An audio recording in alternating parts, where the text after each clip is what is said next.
दोस्तों तो फिर से एक बार मार्केट में मेन बोर्ड आईपीओ के आने का सिलसिला शुरू हो चुका है।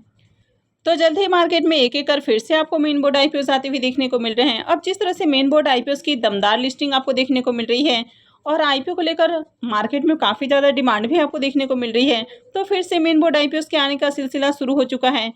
तो जल्द ही एक और मेन बोर्ड आईपीओ ओपन होने वाला है और ये आईपीओ होने वाला है टीबीओ टेक लिमिटेड का आईपीओ। तो इस वीडियो में हम जानेंगे कि कंपनी का बिजनेस कैसा है, कंपनी क्या काम करती है, आईपीओ कब आने वाला है, तो इससे रिलेटेड सारे अपडेट्स को देखेंगे। तो चलिए वीडियो को शुरू करते हैं।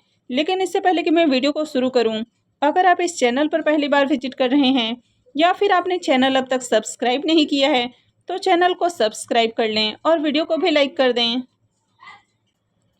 तो इस आईपीओ के डिटेल्स को देखें तो आईपीओ 8 मई से ओपन होने वाला है और ये 10 मई को क्लोज होगा। आईपीओ में फेस वैल्यू ₹1 पर शेयर है।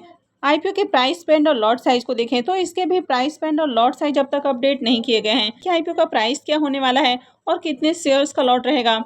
वैसे आईपीओ के डेट अनाउंस हो चुके हैं, तो ये अपडेट भी आपको जल्द ही आती हुई देखने को मिलेगी।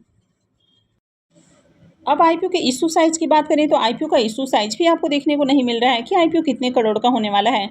वैसे यहाँ पर 400 करोड़ रुपए के फ्रेश इशू होने वाले हैं और 1,25,08,797 equity shares offer for sale के जरिए डायलूट किए जाएंगे। और ये मेन बोर्ड आईपीओ है तो कंपनी बीएसई और एनएसई के ऊपर लिस्ट होने वाली है।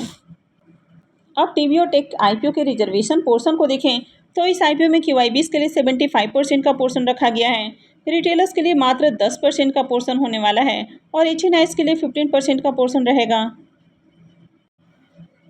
तो टीवीओ टेक लिमिटेड की अगर बिजनेस की बात करें तो ये कंपनी 2006 में इस्टेब्लिश हुई है और इस कंपनी को टेक ट्रेवल प्राइवेट लिमिटेड के नाम से भी जाना जाता है और ये एक ट्रेवल डिस्ट्रीब्यूशन प्लेटफॉर्म के रूप में काम करते हुए देखने को मिलती है, यानी कि जो ट्रैवल इन्वेंट्री है तो इसमें डीलिंग करती हुई देखने को मिलती है।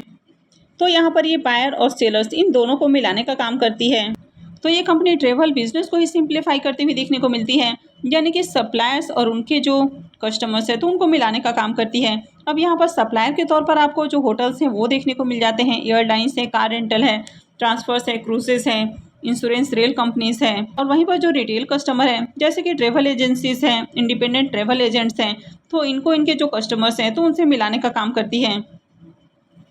तो यह कंपनी न सिर्फ बायर और सेलर्स को मिलाने का काम करती है बल्कि करेंसी के अंदर भी आपको डील करते हुए देखने को मिलती है। तो कंपनी की अगर ओवरऑल बिजनेस की बात करें तो कंपनी का बिजनेस आपको काफ़ी बढ़िया देखने को मिल रहा है।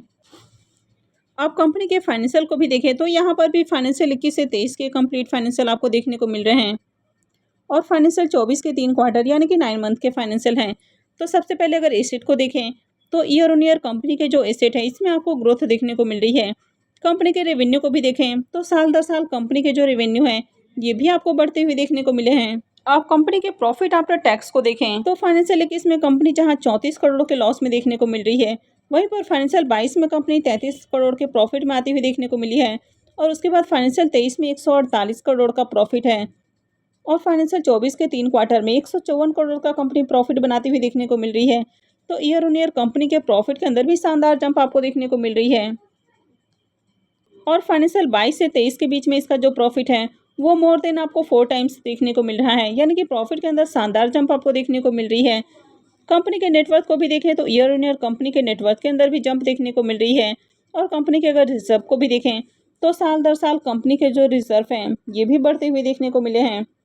और अगर कंपनी के बोरोइंग्स की बात करें तो कंपनी के डेट पहले के मुकाबले कम हुए हैं और कंपनी के ऊपर ज़्यादा डेट आपको देखने को नहीं मिल रहा है। तो कंपनी के ऊपर डेट बहुत कम है क्योंकि कंपनी के पास देखें तो काफ़ी बढ़िया रिजर्व है और कंपनी बढ़िया प्रॉफिट भी बनाती हुई देखने को मिल रही है। तो ऑलमोस्ट इस तरह की कंपनियों को डेट फ्री कंसीडर किया जा सकता है। अब इस आईपीओ के ऑब्जेक्टिव की बात करें कि कंपनी आईपीओ के जरिए जो फंड रेज करने वाली है तो उसका यूज़ कहाँ करने वाली है। तो सबसे पहला यूज़ हो जाता है expansion of suppliers and buyer space. Second हो जाता है amplifications of value of our platform by adding new lines of businesses. Third हो जाता है inorganic growth through selective acquisitions. Fourth हो जाता है leveraging data procured to offer bespoke travel solutions to our buyer and suppliers. इस company में promoters की holding को देखें तो अभी कंपनी में प्रमोटर्स की होल्डिंग 51.26% है। तो यहाँ पर कंपनी में प्रमोटर्स की होल्डिंग ऑलरेडी आपको कम देखने को मिल रही है और आईपीओ आने के बाद प्रमोटर्स की होल्डिंग और ज़्यादा कम होने वाली है। अब इस आईपीओ के इम्पोर्टेंट टाइम टेबल की बात करें तो ये आईपीओ भी 8 मई यानी कि वेडनेसडे से ओपन होने वाला है और 10 मई को क्लोज होगा। आईपीओ का अलॉटमेंट डेट 13 मई होने वाला है। रिफंड डेट 14 मई रहेगा। क्रेडिट डेट भी 14 मई होने वाला है और आईपीओ की लिस्टिंग 15 मई को होगी। अब इसके भी ग्रे मार्केट प्रीमियम को देखें तो अब तक इसका भी ग्रे मार्केट में प्रीमियम ओपन होते हुए देखने को नहीं मिला है। अब यहाँ पर देखें तो आईपीओ के अब तक प्राइस बैंड और लॉट साइज भी अपडेट नहीं किए गए हैं। तो जैसे इसके प्राइस बैंड और लॉट साइज अपडेट होते हैं तो आगे हो सकता है कि ग्रे मार्केट में भी डिमांड आपको आती हुई देखने को मिले। तो जैसे इनसे रिलेटेड अपडेट आती है तो मैं भी आपको अपडेट कर दूंगी।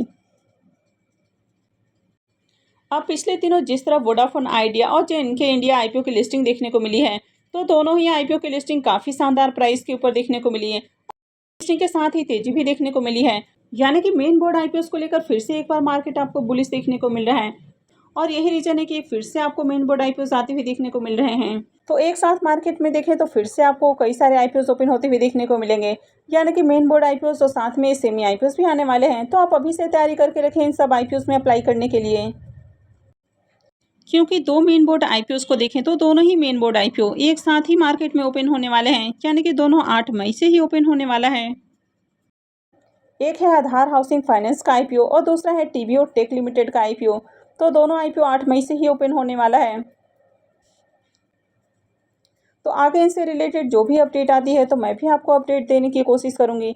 तो इसके लिए आप चैनल से जुड़े रहें और चैनल को सब्सक्राइब करके रखें। और अगर आपने इस वीडियो को अब तक लाइक नहीं किया है तो वीडियो को भी लाइक कर दें।